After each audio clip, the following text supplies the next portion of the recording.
This is the Shrimp Trawler video channel Strat-O-Matic Baseball Excel Game of the Week.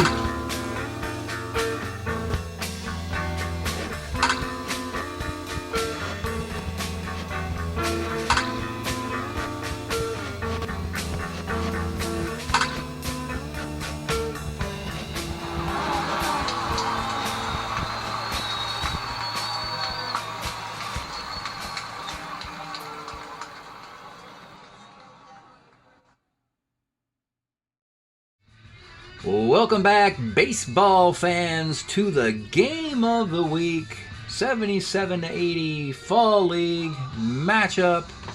Today, American League East, your defending world champion Boston Red Sox at the Baltimore Orioles. A lot on the line here. Boston trying to repeat, so they're on the broadcast again. American League East, let's just go right to the standings here.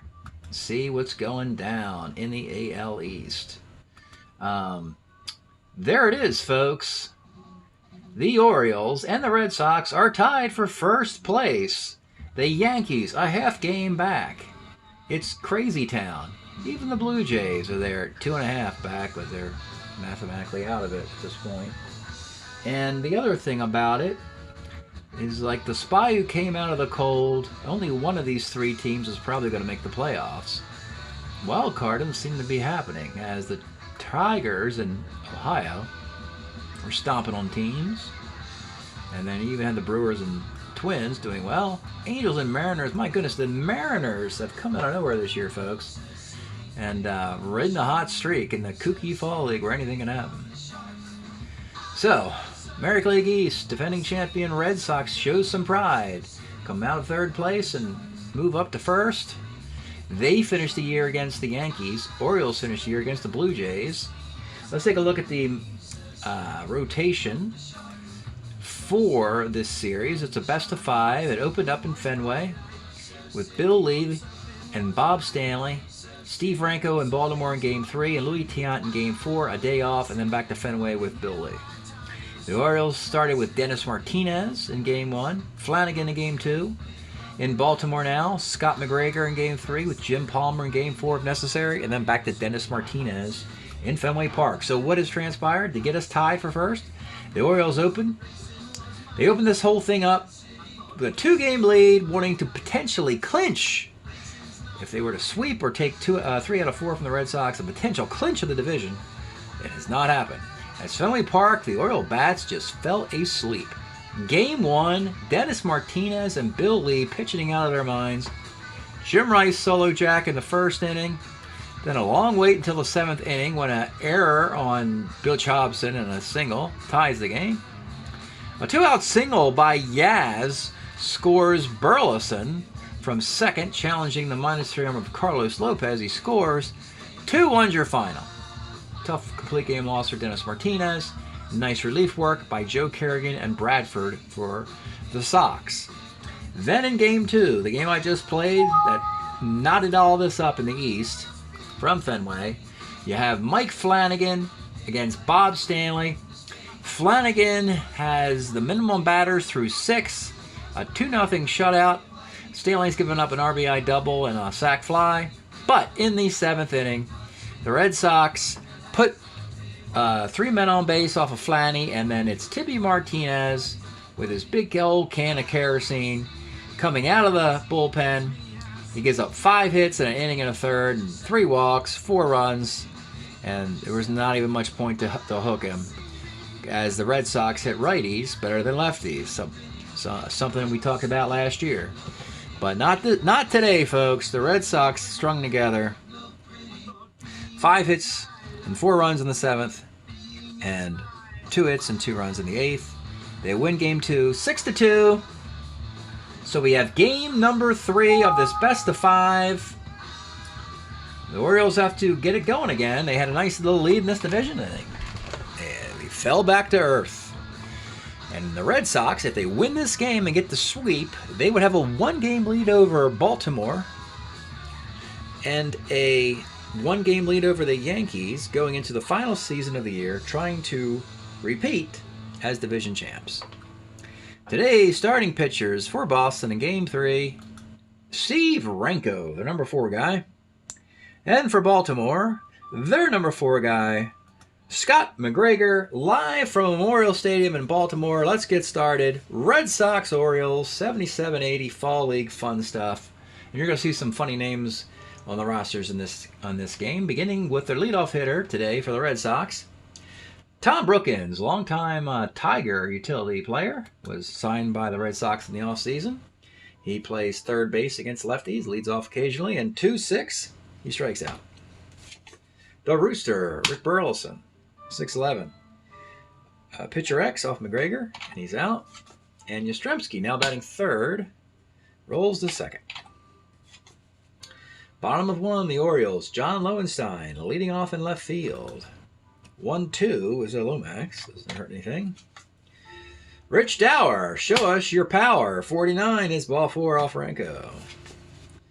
Kenny Singleton, 1-6, homer, 1-2 fly ball. Unfortunately, that of course is a can of corn.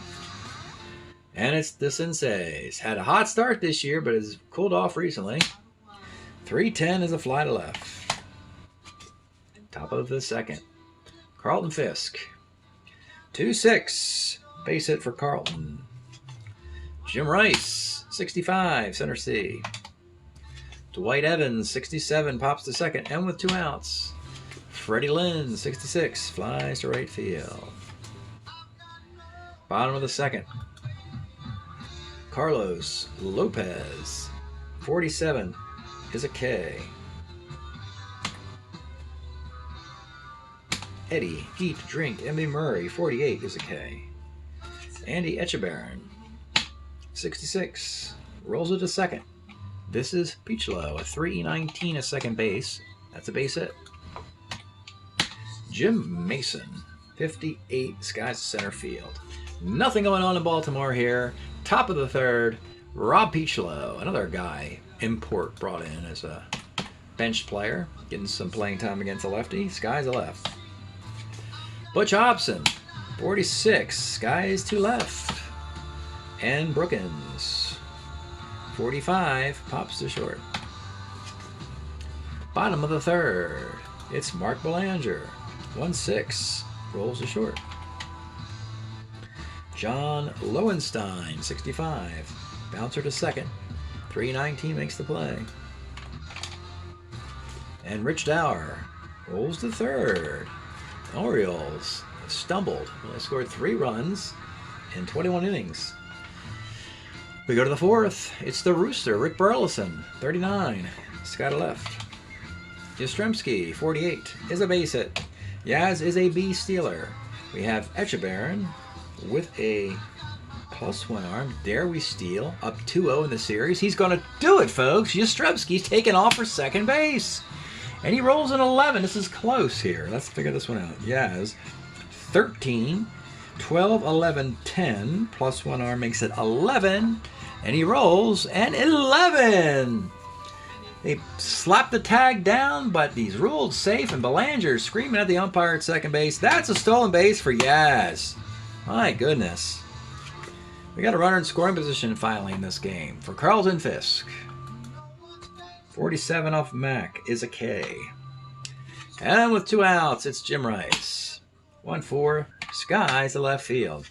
No, not much reason to show a card as nobody's hit any of their columns in this game. Singleton will lead off in the fourth. 2-9 is a K. Doug DeCinces, 1-7 is a K. And Carlos Lopez, 56, is a fly ball to right field. What is up with the Oriole bats? Dormant in this series. Top of the fifth from Baltimore. Dwight Evans will lead it off in a scoreless game. A 44 is center X. And this is where they have Carlos Lopez instead of Blair. Carlos, unfortunately, is a 4-10, but he's at home. Maybe that'll give him a break. A 4. And he makes the catch. Nice big saving grab there by the forward center field. Fred Lynn, 2-11, rolls the first. And Rob Peachlow, 45, pops to short. Let's pause a moment for station identification. This is the Shrimp Trawler video channel. Este es el canal de videos de camaroneros. almost a catastrophe here, folks. The beverage encroached on the game in the form of a splattering on the cards. We can't have that here. And for your carryover league world, and we're getting a repair done as we speak for that reason. So, as I clean up the keyboard on live television, and I'm sure you've been through this, folks. You know, the dice rolls under the refrigerator, or you spill coffee on the chart and you can't read what E37 is, and you have to write it in pencil, or I don't know, something like that. Well, that's just happened here. And for your carryover league, the beverage and the keyboard have combined. And normally, this would be disastrous, but I'm going to play through this. I'm not going to stop, because it's all for you folks. You came here for baseball, and I will continue with a soppy keyboard and some damaged Strat-O-Matic cards. So, let's put that back. Let's put this back. And let's continue and hope the keys don't stick together. So, bottom of the fifth. Eddie Murray in a scoreless game. 111. Grounds to third. Echebarren. 45. Short X. This is Burleson. He's a 2E25. Makes the play. What a weird series. Not much offense at all. Jim Mason, 2-4, rolls with the pitcher. We got a one-hitter for Steve Ranko. We have a two-hitter for Scott McGregor. Scoreless in Baltimore in the sixth. The Orioles really need a win here. They have been falling asleep, mesmerized with this Boston pitching. And now we go to the sixth inning, and the Red Sox just feel they need a couple runs. That should do it. Butch Hobson will lead it off. Bounces to third. The Sensei's a 2 at third base. E13 makes the play. Tom Brookins, 68. Single 1 and 9, lines out. And Burleson, 68. Single 1 and 9 again, but he gets the single. And Yastrzemski with 2 outs, 68, but against a lefty. Double 1 to 11. Let's get some of the chamomile tea off of McGregor cards so I can see what the result is. Against a lefty, it is double 1 to 11. Makes it single ... I will have the finest smelling Strat-O-Matic cards in all of the world. They will soon be smelling like chamomile tea for a couple weeks, I'm guessing. At least the Red Sox and Orioles will. And that might be an improvement over the predictable kind of dusty smell that cards from 42 years old would tend to smell like. Okay, Fisk with runners on the corners and 2 outs, and because you have to hold Yaz on, who stole earlier but won't now. The pitch to Carlton Fisk. 1-2 is a fly ball left to end the inning, and he hurt himself. So Fisk will leave the game, a scoreless game. Tamargo comes in to catch in the bottom of the sixth, and it will be Mark Belanger leading it off. 38 is a fly ball left. John Lowenstein, 38 is a K. And Rich Dower, 56, is a sky to right field. The Steve Ranko magic continues, folks. A hit and a walk, that is it. Through 6, scoreless baseball in Baltimore in a Game 3 in a pennant race. Pitching is the order of the day, my goodness. I have not showed a card, and absolutely no reason to. I haven't caught a whiff of a column through 6 frames. Let's see what happens in the top of the 7th. Jim Rice to lead it off. 1-7. Let's take a look finally at a baseball player. And there he is, Jim Monster Rice, 1977. Jim Rice, 320, 39 bombs, 15 triples, and 29 doubles. But you can still see he's better against righties. That's a common theme for this Boston team. So 1-7 could have been a solo homer and given the Sox a lead against a righty. But against the lefty, the bloop single. Now McGregor, he's a starter 6. But they want to ride him as long as they can. Hope he doesn't break here in the 7th. A base hit or walk would do exactly that. But it'll be Dwight Evans. 1-4 is a 6-4-3 double play, missing the 2-run homer by 1 and clearing off the bases for McGregor. My goodness. Freddie Lynn with 2 outs. 1-8 is a strikeout. Just Scott McGregor. My goodness, a 1-2-3-5 hitter. 5-hit shutout through 7 frames. It is stretch time in Baltimore. We've been listening to the Crack the Sky LP of 75. Their debut, I believe. The one that got them in Rolling Stone magazine. Big popular band in the state of Maryland during this era. They make a fine backdrop for the Baltimore franchise. Crack the Sky, excellent LP and discography from this timeline. And they need it. In the 7th, Kenny Singleton. 2 leadoff with Ranko still out there. 3-6, let's take a look at Ken Singleton's card. He rolls a 3-6, which is ball 4, one of his 107 walks in 1977, a year he had 24 dingers and a 328 batting average. His best or second best year. 79, he had 35 homers, went to a World Series. 77, this is probably his best card, I think. I'd vote for this one. It's ball 4, and the Orioles have the lead and only runner on base. Doug DeCinces, early season MVP candidate, red hot to start the year, cooled off considerably since. Has a chance to get hot and get back into the MVP conversation with a big hit here. The pitch to Doug DeCinces. 66 off Ranko is a bouncer to second base. Again, the 3E19 Piccolo at second is a ground ball C, which means Singleton gets to get the second base, as a 12 runner. And it'll be Carlos Lopez. 45, bouncer to short. Burleson, 2E25. And it's a cheap single dot off of Burleson. He could not get a handle on the ball. It's ruled a single. It's a tough play in the hole. So you got runners in the corners with 1 out. Ranko's almost broken, but he's pitching the best game of his life. They're going to leave him in there. Got to break him to get him out of there. The infield's going to come up and hold as Lopez has speed.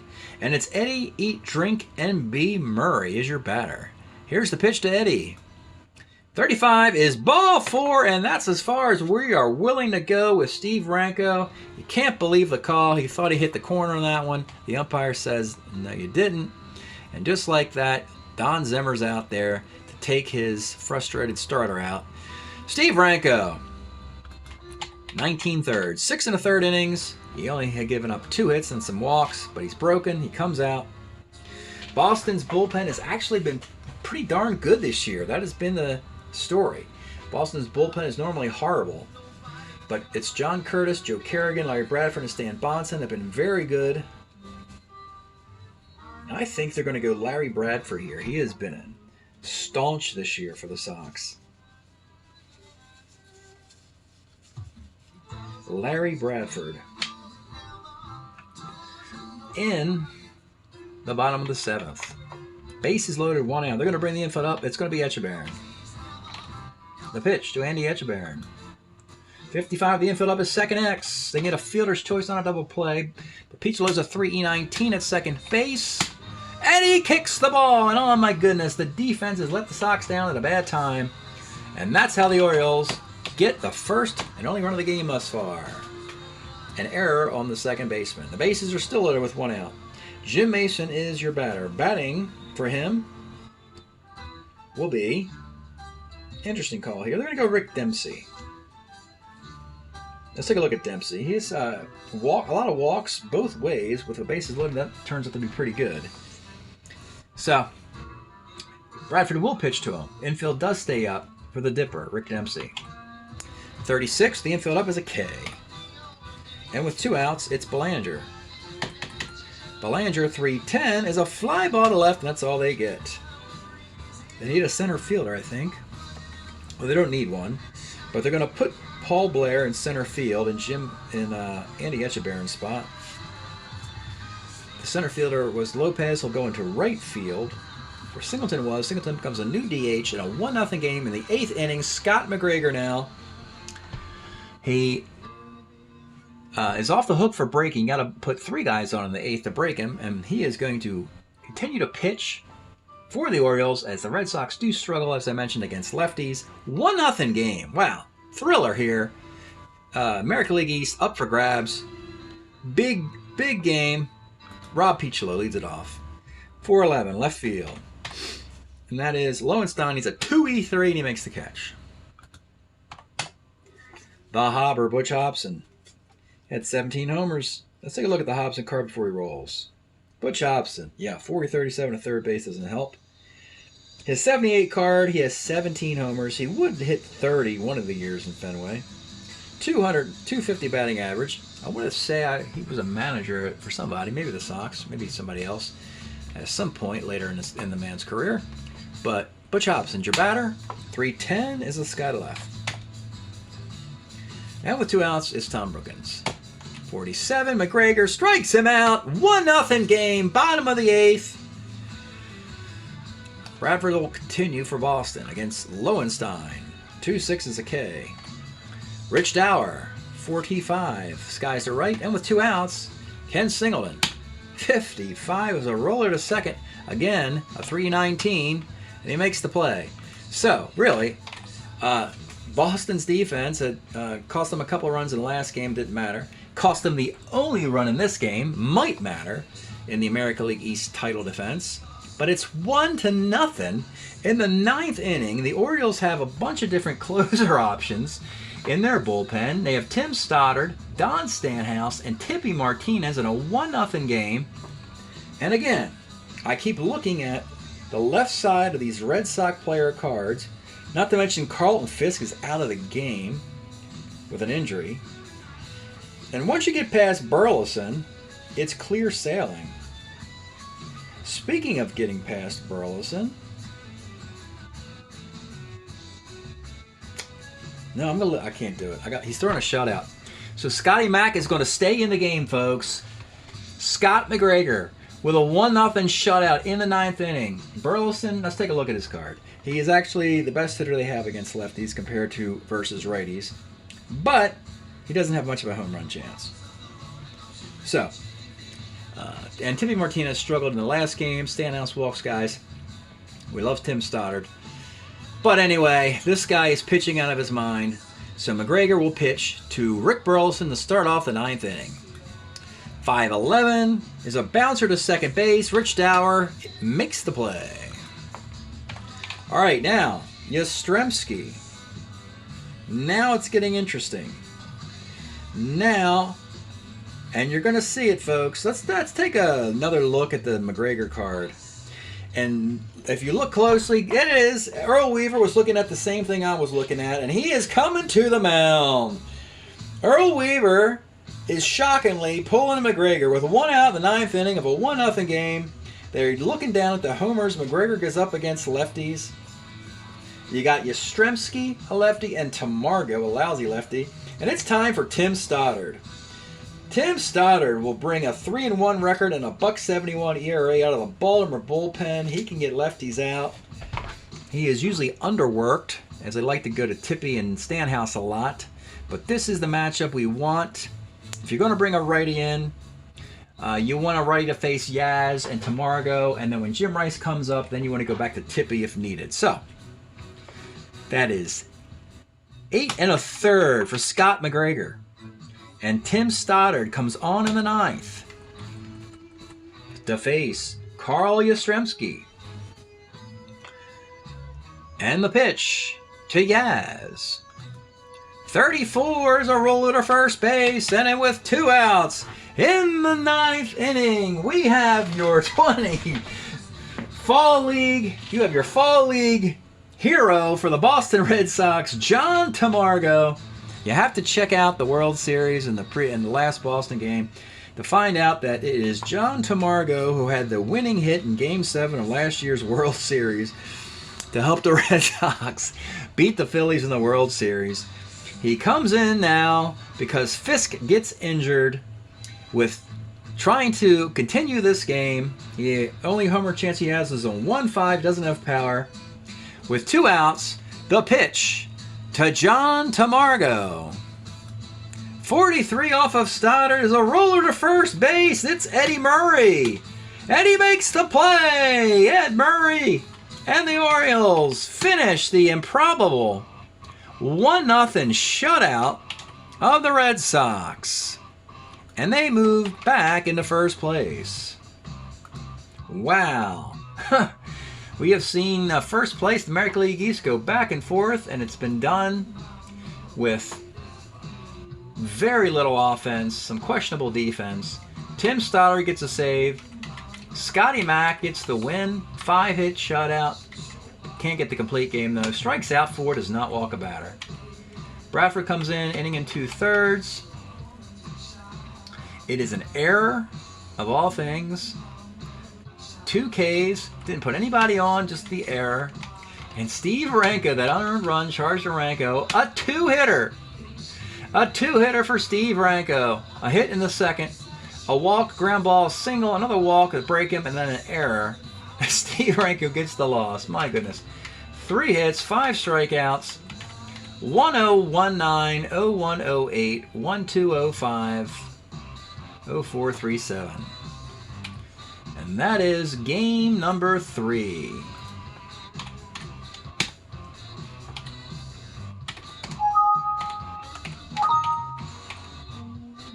And Baltimore reclaims first place in the American League East.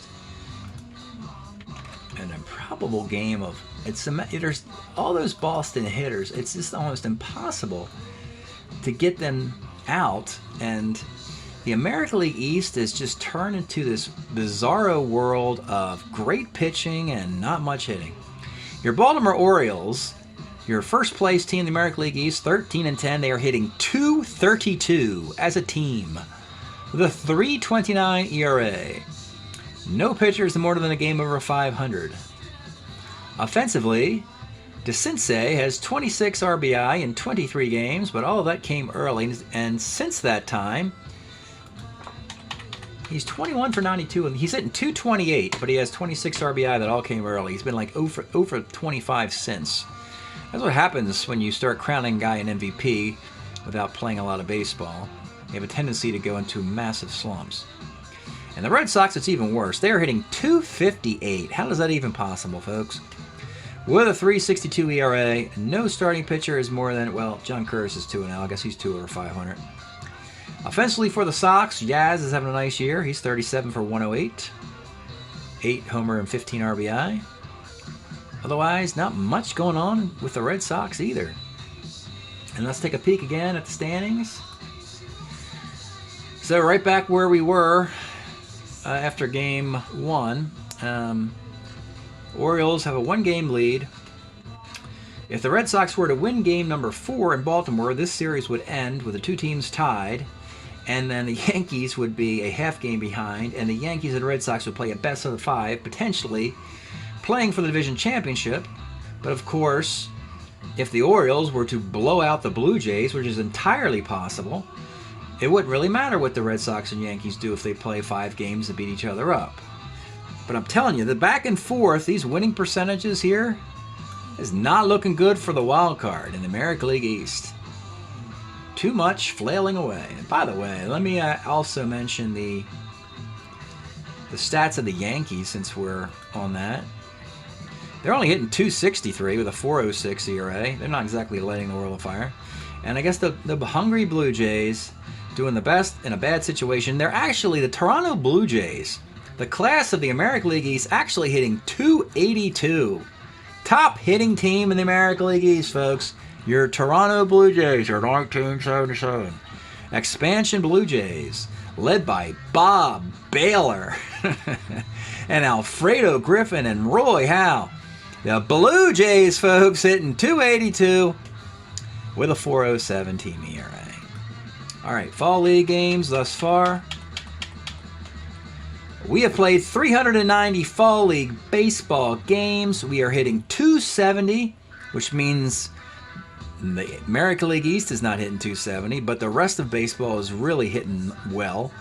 .270 league average with a .414 league ERA. That's it tonight. At the end of the video, I'll post the results of a Game 4 and a Game 5 if necessary. Thanks for checking out the Fall League Game of the Week. We'll see you next time. Well, folks, we had a wild series without much hitting, but it was still wild. So after this 1-0 epic you saw, Game 4 in Baltimore, Louis Tiant, Jim Palmer, again, another pitcher's duel. These offenses have completely gone to sleep this year. We had a walk in the second inning and a 2-out single by Lowenstein. It's 1-0. But Carlton Fisk, a 2-run homer in the 6th off Palmer. It's 2-1. But the Orioles get another RBI single by Lowenstein in the bottom of the 6th to make it 2-2. Kenny Singleton leads off the bottom of the 7th with a solo home run, and Palmer and Tiant go the distance. Baltimore wins 3-2. The home team has won all 4 games, which doesn't do a lot for me. I love to see teams win on the road. The perfect series is when each team wins and loses on the road and at home. I haven't really learned much about these teams other than their offenses have been struggling this year. But with the win in Game 4, we're right back where we started, and the Orioles have recovered that 2-game lead, which means whatever happens, they will be in first place going into the final series of the year. But let's see what does happen in Game 5 in Fenway Park. And in Game 5, much like Game 1, Dennis Martinez and Bill Lee, another strong pitching performance by each man. In the second, a triple by Rice, RBI single by Carbo, after a triple and a single in the first inning by Blair and Dower. 1-1 game, bottom of the 4th. 2-out RBI double, Dewey Evans. Makes it 2-1, stays that way into the 8th when with 2 outs, finally, a big hit by a slugger. Freddie Lynn, 2-out, 2-run homer, makes it 4-1. In the 9th inning, the Orioles make it interesting as Boston's closer, Stan Bonson, comes in, loads the bases with nobody out, and lefty setup man Larry Bradford has to come in, strikes out the final 2 batters to preserve a 4-2 victory. And yes, the Red Sox do win this series 3-2, 3 wins at Fenway, 2 Oriole wins in Baltimore. And what does it mean overall? Let's look at the stats again. It is tight here going into the final 5-game series of the year. Red Sox and Yankees will be playing each other. Loser of the series, toast, done. Winner of the series has to really win big. Winning that 3-2 might not be enough because the Orioles play the Blue Jays and they could pad their lead while the Red Sox and Yankees are beating each other up. And none of these 3 teams has a reasonable winning percentage at this point. And I think a lot of that has to do with how good Toronto's played this year. 12-15, more than respectable for a 77 expansion team. Are you kidding me? And by the way, Baltimore, Boston, and New York all won 97 or more games in 1977. It's this Toronto performance of 12-15. Given the expansion rules, they were able to put together a fairly decent, competent ball club, and it's wrecked the American League East. Made it over too much parity here. Meanwhile, you've got lopsided divisions here, and even this division, Milwaukee and the Royals. The Royals are going to be out. Not a good year for the Royals. Twins have a chance to best the Brewers. That will also be a game of the week. That's it tonight. Congratulations, Boston, for winning the series 3-2. You have a chance to reclaim the American League East. You still have work to do for that to happen, and you have to cross your fingers and watch the TV and see if you get the help you need from the Blue Jays. That's it tonight. Thanks for checking out the video. We'll see you next time.